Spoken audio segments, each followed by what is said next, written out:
Today we're talking about cash stuffing, also called the envelope method. By the end of this video, you'll know exactly what it is, how to set it up step by step, and the common mistakes that trip people up, so you can decide if it's right for you. So let's start with the basics. In simple words, cash stuffing means you take real, physical cash and divide it into labeled envelopes. One envelope for each spending category. Groceries get an envelope. Gas gets an envelope. Eating out, fun money, haircuts, whatever you spend on, each gets its own envelope with a set amount of cash inside. Think of it like this. Imagine you fill a few jars with water in the morning, and that water is all you get for the day. When a jar is empty, it's empty. You can't magically refill it until tomorrow. Cash stuffing works the same way. When the grocery envelope runs out of cash, you're done buying groceries until next month. The empty envelope is the limit, and you can see it and feel it. This isn't a new trend, by the way. The envelope system has been around for generations, and it got a big boost from financial educators like Dave Ramsey, but it's having a major comeback. It exploded on TikTok and Instagram, and it's especially popular with younger people who want to feel more in control of their spending in a world where money vanishes with one tap on a phone.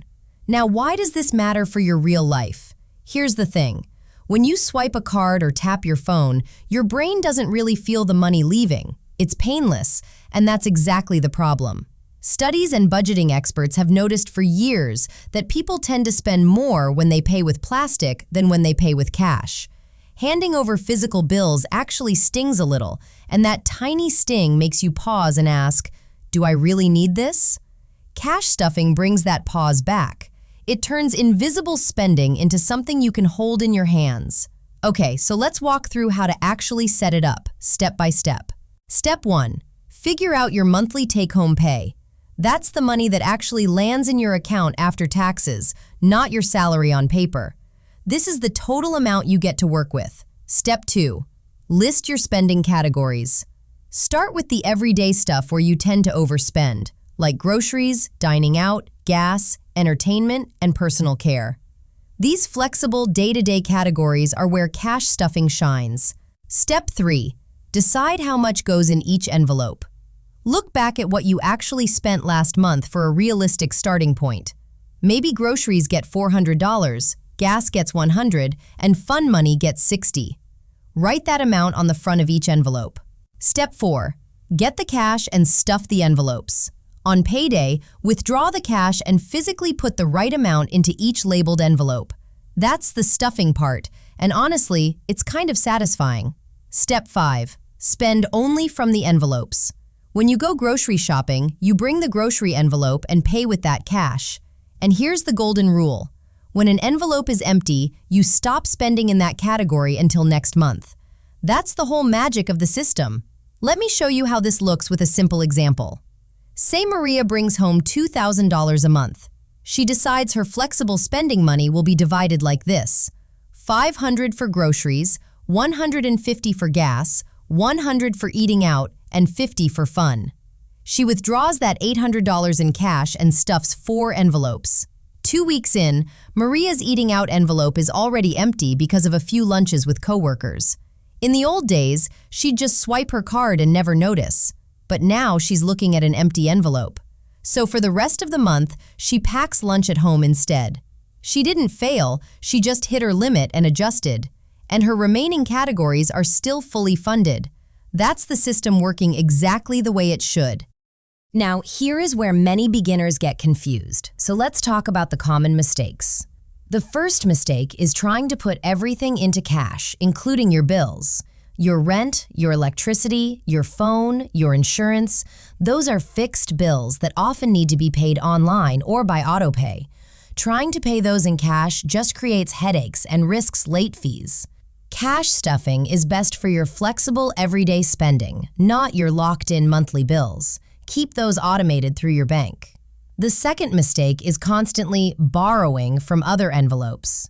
It's fine to move money once in a while if there's a real reason, but if you're robbing the gas envelope to cover takeout every single week, the system stops teaching you anything. The limits only work if you mostly respect them. The third mistake, and this is a big one, is keeping large amounts of cash sitting around the house. This is where we need to be careful. Cash piled up at home is not protected.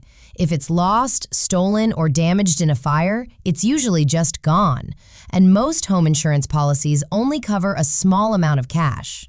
On top of that, money stuffed in an envelope earns you nothing. Compare that to a high-yield savings account at a bank where your money is protected by FDIC insurance, which covers up to $250,000 per depositor per bank and still earns interest while it sits there. So cash stuffing is a great tool for managing your monthly spending, but it is not the place to store your savings or your emergency fund. The fourth thing to keep in mind is that paying in cash doesn't build your credit history.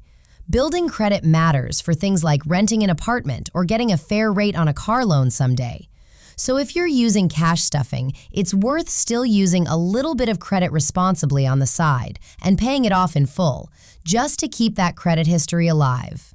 So what's a smart, beginner-friendly action plan? Here's what you can do this week. First, track where your money actually went last month. Just look at your bank statement and group your spending into a few categories. You can't build envelopes until you know your real numbers. Second, start small. You don't have to convert your whole financial life to cash. Pick just one or two problem categories, the ones where you always overspend, and put only those in envelopes this month. Third, keep your emergency fund and savings in an insured bank account, ideally a high-yield savings account, not in an envelope at home. Let cash handle your daily spending and let the bank handle your safety net. And one more option if carrying cash makes you nervous. There's a cashless version of this. You can use digital envelopes through budgeting apps or simply open separate savings sub-accounts at your bank for each category. You get the same psychological boundaries without the safety risks of holding physical bills. The mindset is what matters, not the paper. Quick reminder before we wrap up. This video is for general education only, not personal financial advice. Everyone's situation is different, so for decisions about your own money, it's always smart to check official sources or talk with a qualified professional. Okay, let's recap the key things to remember. 1. Cash stuffing means dividing physical cash into labeled envelopes by category, and when an envelope is empty, you stop spending there. 2. It works best for flexible everyday spending like groceries and dining out, not for fixed bills or your savings. And 3. Don't store large amounts of cash at home because money in an insured bank account is safer and actually earns interest. If this lesson helped make budgeting feel a little less overwhelming, go ahead and like the video and subscribe so you don't miss the next one. We keep things calm, clear, and beginner-friendly here, and there's always another simple money lesson waiting for you. Take care of yourself, and I'll see you in the next one.